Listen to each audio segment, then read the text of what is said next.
So supercharging. So this is one of the things that I had to Google myself as well. So I started out with supercharging as being a nice word for me to use while doing or going into a design process. So when I went into supercharging, I Googled this stuff, and basically a supercharger in itself is something that they use in a car. So forced induction exists to force more air into an engine, and more air means more fuel into the engine, which means a bigger explosion in the cylinder, which translates into more power, and let's face it, power is good, right? Then when I, and I'll come back to that when I do a short bit about me and what I do. So I work for ASML to start with. But then when I dive into dashboards, I also had to Google, well, luckily I didn't have to Google the explanation of dashboards in our context anymore, but I did it anyway. And basically, when you start about Googling dashboards, the first meaning that you find online is the panel facing the driver of a vehicle or the pilot of an aircraft containing instruments and controls. But then, when you go to the historical meaning of dashboards, it's a board of wood or leather in front of a carriage to keep out mud. Seriously. A board of wood or leather in front of a carriage to keep out mud. So that's that thing. In our context, we basically know it as a visual presentation of performance measured derived from data, right? So that's what we nowadays mainly work with. So now, for me, hi there, my name is Tom. I'm a UX designer, I work for ASML, basically focusing on analytics. So analytics in the field of creating dashboards, and we derive data from the machines that we work with and the machines that we sell. And those machines create a lot of data, have huge data sets. And what we do for our customers and also for people that use our dashboards internally is create dashboards which add meaningful value and data for them to make a better production process or help our clients or customers better. For the people that do not know what ASML is and what we do, we are kind of a humongous company in the semiconductor industry, and we make and create machines that on its own create microchips. And those microchips are basically the machines that we create are being sold to huge customers, and they use our machines. So it's not that ASML creates their own chips, but we create the machines that do produce the chips. Then we also have a number of measuring machines and analytical machines. And basically what you see when you're in a factory at a customer is that we have these machines set up in front and after the actual producing of the chip.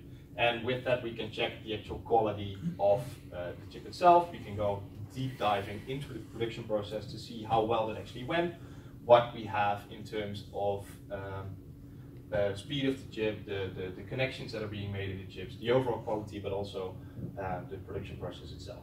And what we now have is that we have a self-checking loop in a sense where we are able to improve that production process and feed that directly back into the machine. And that control loop is completely automatic. Obviously, we're then also working with servers. And those servers are mostly based at the customer side and are generating a lot of data, which is mainly machine data in our sense. Back again to that representation, basically the question that you're going to get is, okay, but isn't data then generated by what people do? Yes, partially. So in our case, and especially looking into dashboards, we have two types of data that we mainly focus on. So in the case of Selena, it's hard and soft data. I tend to call it still machine data and human data. When you have machine data, it's all the information that you can gather from the machine part, from the production process, directly feedback into the machines, or stuff that we can derive from the server and make visual on either a dashboard or another way of showing the analytical power that we have from checking out the information. Human data is something that I'm going to focus on a bit more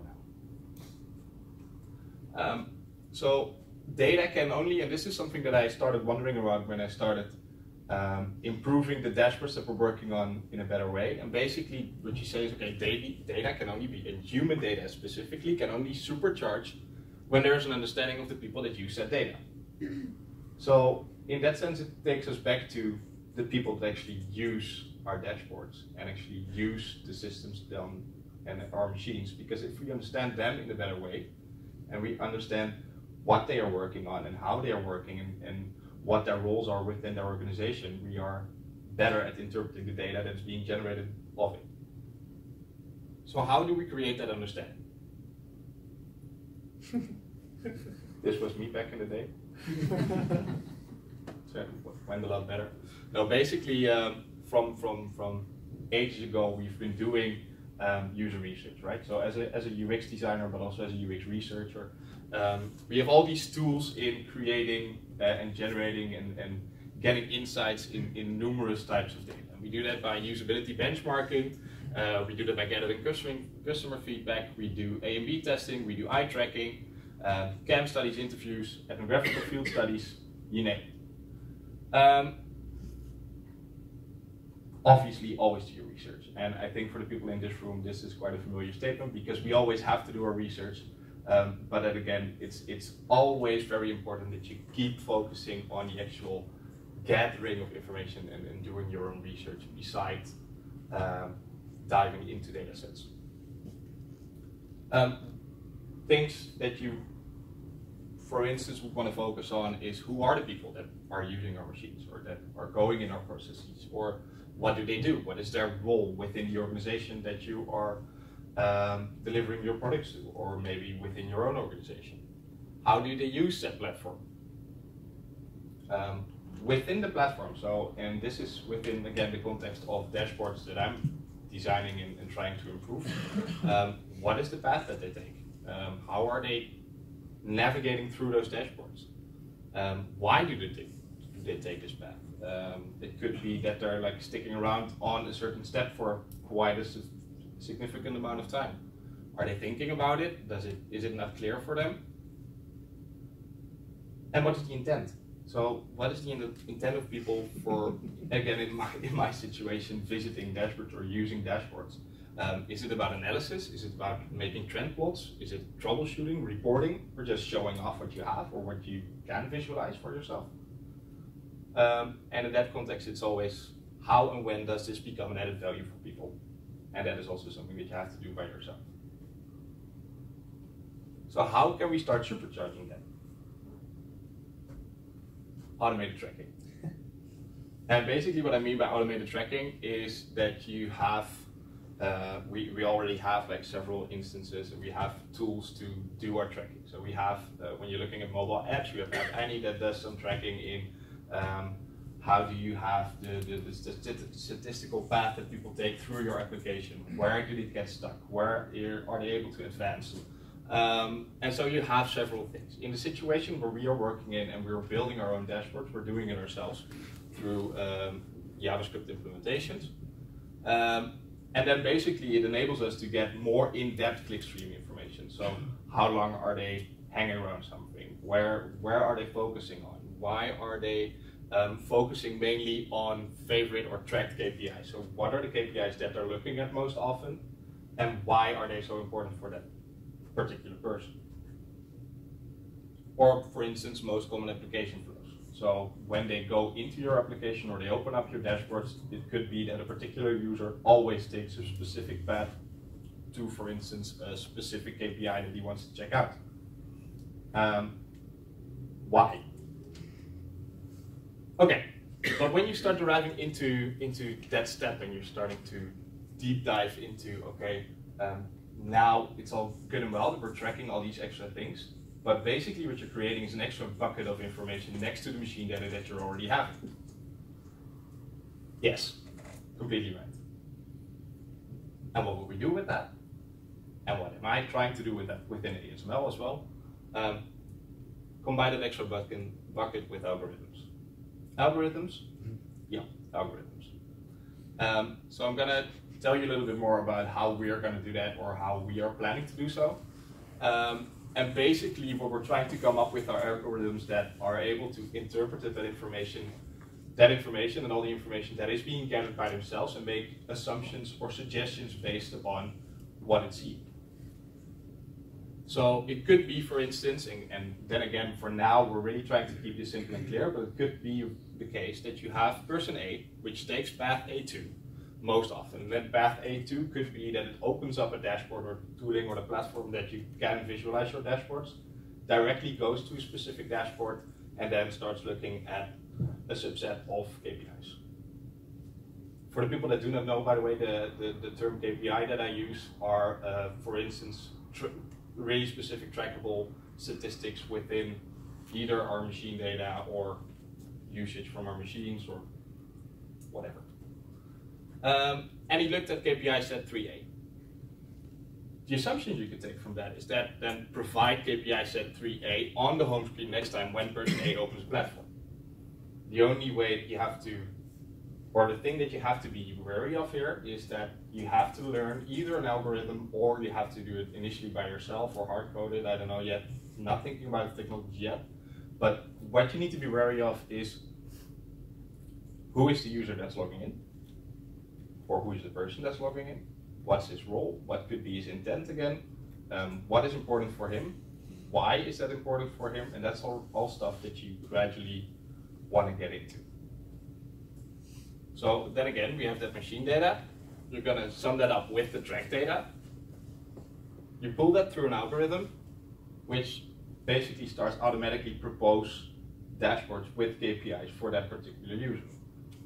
In that sense, you go into a modular set where you enable a really flexible platform for every particular type of user. So there's no set boundaries anymore in like, okay, we have this dashboard with these sets of KPIs and you have to open that particular dashboard because I want to view that now. So basically you pull open a drawer, so to say, where you say, okay, welcome, this is me. The last couple of times I looked at these and these and these sets of KPIs because they were for whatever reason important for me. But now you go into the domain of, okay, we know that probably that user, because he went into the platform the last couple of times, probably he will see the same things again, or he wants to check out the same things again. So you could go into the domain of proposing someone on the first screen when they open up your platform, maybe these things are again important for you. And keep that also open. Basically that means, so more air means more fuel, which means a bigger explosion in that cylinder, which translates into more power. So more data means more knowledge, which means a bigger set of meaningful connections on the back end, which translates into supercharged dashboards. Thank you.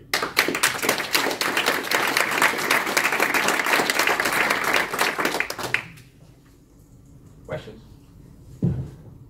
If you go into automatically generated dashboards that actually shift every now and then, don't you touch then the subject that people don't know what to expect anymore every time they get in and they get confused about what am I looking at? Yes, but that's also about, yeah, you're completely right. But then it's everything about pulling apart the content that you're actually showing to someone and also the navigation. So if you pull those two completely apart and you make sure that the navigational side of whatever platform people are logging into is completely clear, open, and transparent to someone, then whatever you're showing content-wise is not that big of a deal from the start. Yes, I'm curious, what kind of dashboarding tool do you use or build, I don't know, to get this working? For now, because for us it's also quite a new domain that we're diving into, so okay, showing data is not that big of a deal. And obviously there are lots of tools which enable you to show data sets and put them in some kind of dashboard. But the way we want it to work in terms of interpreting automatically and doing proposals, not necessarily there yet. So that's something that we're going to have to build ourselves. How much does your approach differ from avionics? Because avionics in the airline industry is far ahead, of course. The dashboard depending on the situation, depending on where you are. Did you live with that, or do you make always some of those things? Well, there are obviously some similarities. One of the things that we're running into within the semiconductor industry is that we have to be cautious of data. And the data sets that we are using most often stay within the factory of the customer. So we don't have access to that, and because of that, we're trying to build something that is completely closed and can run on their own server.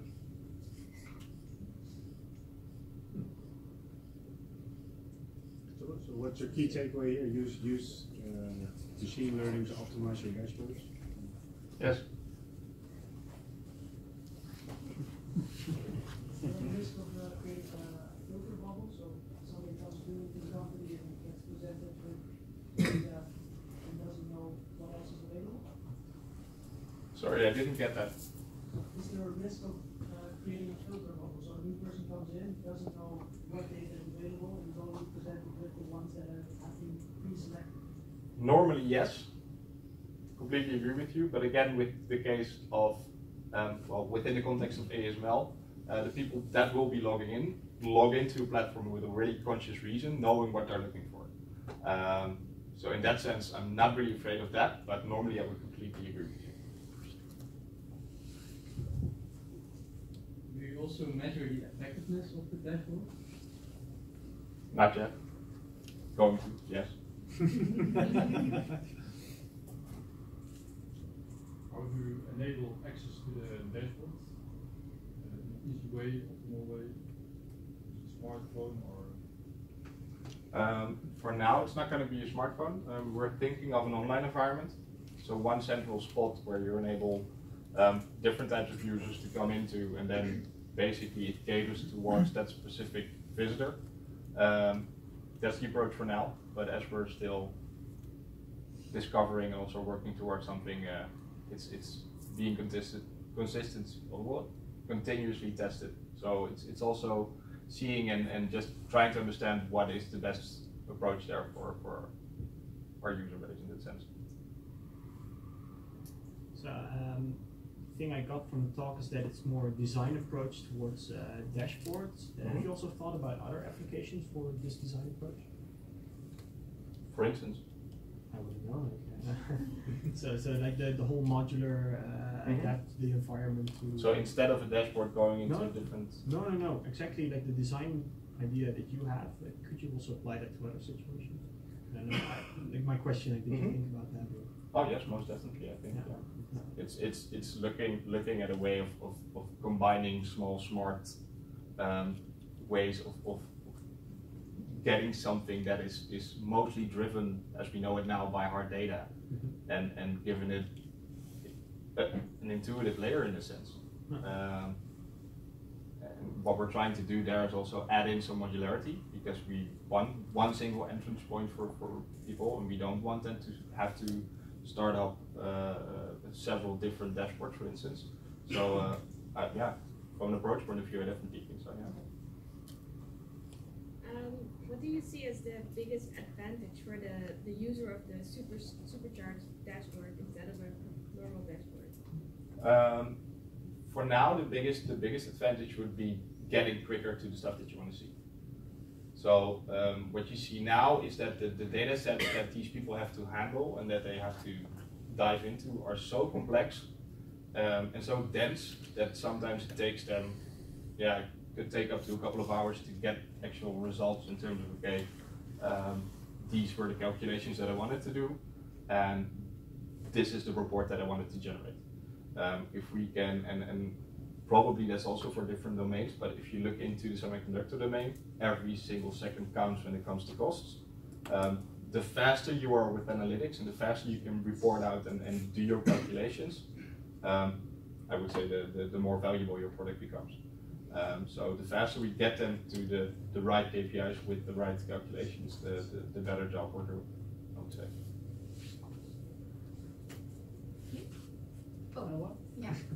Like continuing on that, so with dashboarding, there's often thresholds that you exceed, and then everything turns red, and then there's panic. So right now, is there already a quick way of getting that information to someone, or do they really have to open up the dashboard and check it to know that something's happening? Or are you already checking out what the triggers are of the Yes. So what we're trying to do is that we're really into a learning mode now. So what is the stuff that they run into? What is the stuff that pushes them away from getting their information faster, and what are the limiting factors with especially also the software and the platforms that we're using now. So it's everything. It also dives into from a server backend point of view, trying to already pre-calculate data sets. Basically, they load faster. So it's really logical ways of thinking, but starting to do them with such dense data sets is something that we really focus on now.